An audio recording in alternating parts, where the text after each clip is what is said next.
Welcome sa Dries TV. Kung interesado ka sa ganitong news, huwag kalimutang isubscribe ang ating YouTube channel. Maraming salamat!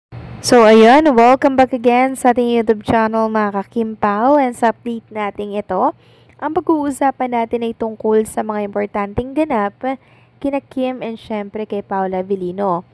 Pero bago po ang lahat, maraming salamat sa inyong patuloy na pagsuporta at pagsubaybay sa mga daily update natin. Kaya naman bilang pasasalamat, narito po ang mga napili kong komento patungkol yan sa naging previous update.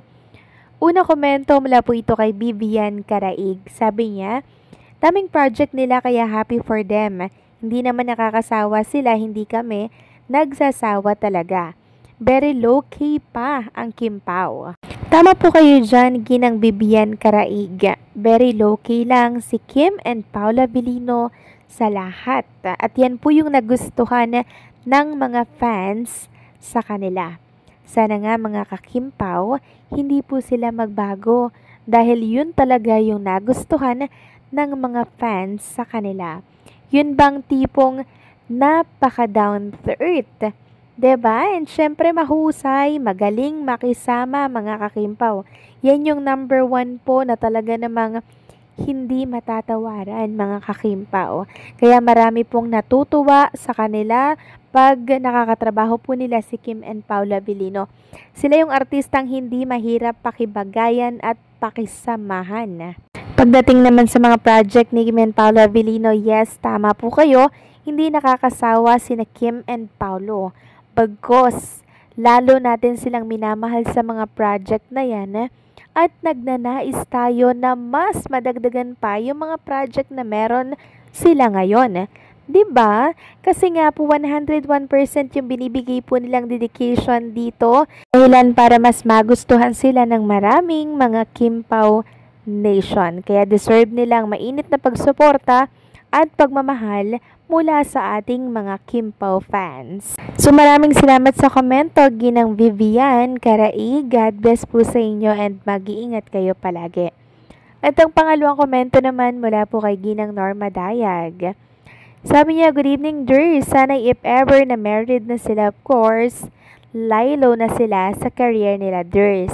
Wag naman sana na abrupt yung paghinto nila sa limelight. Mamiss namin silang dalawa, lalo na sa aming seniors.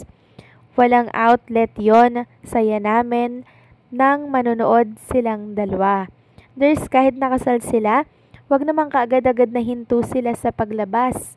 Basta masubaybayan lang namin yung married life nila, lalo na yung magiging anak nila. Tsak na malulungkot kaming seniors, lalo na kay Kimi.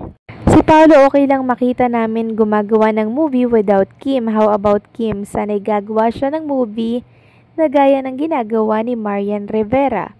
Gusto ko may exposure si Kim kahit may asawa na.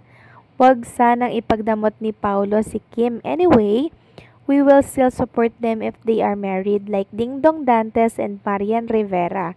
God bless us all. Maraming salamat sa komento, ginang Norma Dayag. So ipag-pray natin na hindi po mangyari na maglaylo muna si Chinita Princess sa showbiz industry.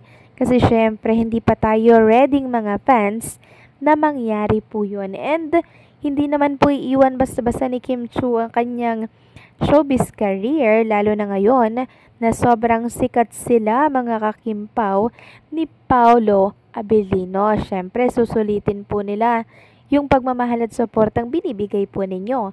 Kaya naman ang mga producer ni Kim and Paolo Avellino, grabe ang dami nilang pinaplano na project ibigay kay Kim Chu. 'Di ba?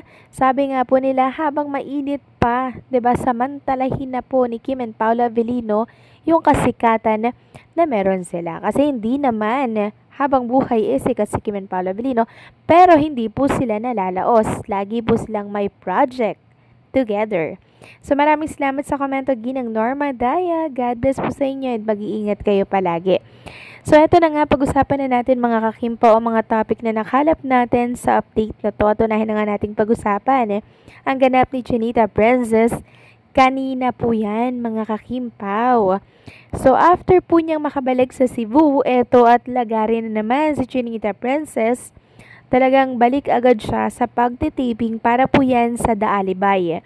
So minamadali na po talaga ng Team Alibay na matapos ang kanilang mga eksena. Dahil nabalitaan din natin mga kakimpaw na ilalabas na po ata ang teaser. Mula po yan kay Carlina de la Merced.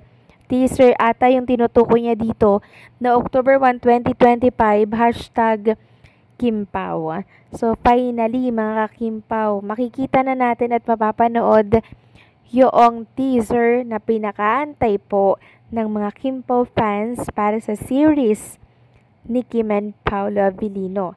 Kaya tandaan niyo po yung date na yan mga Kimpaw, October 1, 2025. Malapit na pong yanigin ni Kim and Paolo Avellino ang mundo ng social media nationwide dahil sa kanilang panibagong project na naman na talaga naman pong magugustuhan ng marami. Walang iba kundi po ang The Alibay. Malapit na pong mapanood. Samantalang next topic naman tayo, pag-usapan natin mga kakimpaw, itong katanungan ng mga fans tungkol doon sa sinabi ni Chinita Princess kay Miss Carl na etong Shiel ang namimiss daw ni Paolo Avellino. So maraming nagtatanong, sino po Miss Jersey Shiel? So ito po sasagutin natin yung tungkol dyan. Kasi iniisip po ng ilan na babae ito, tapos yun po yung namimiss ni Paolo Avellino. So for the hula and for the selos na naman ng ibang fans, 'di ba? For Chinita Princess and Paolo Avellino relationship. So lilinawin lang natin na si Shiel po mga kakimpaw ay isang lalaki. So ayan po, ipapakita ko na lamang din sa inyo kasi may isang fan din po na nagtanong sino si Shiel. So ayan po, lalaki po siya at parang parte po siya ng The Alibay. Again, lalaki siya at hindi po siya babae. Sana po ipanatag ng lahat ng Kimpaw fans at wag na pong pag-isipan pa ng hindi maganda si Paolo Avellino. Kasi sabi nga po dito ni Miss Carl, walang ibang namimiss si Paolo Avellino, 'di ba? Tapos sabay tingin kay Chinita Princess. So, gusto ko makita mga kakimpaw yung reaction sana ni Chinita Princess, 'di ba? Habang sinasabi ni Paolo Avellino yung mga kataga na yon. Nagulat lang ako kasi matindi ring bumanat pala si Paolo Avellino. Tapos yung mga nasa set, sobrang kinilig daw po mga kakimpaw. Sabi ni tawang salita ni Paolo para yan kay Chinita Princess. O diba, kahit na off ka mga kakimpaw, talaga naman pong may mga ganitong pangyayari sina Kim and Paolo Avellino. Paano pa kaya pag nakaharap yung camera, diba?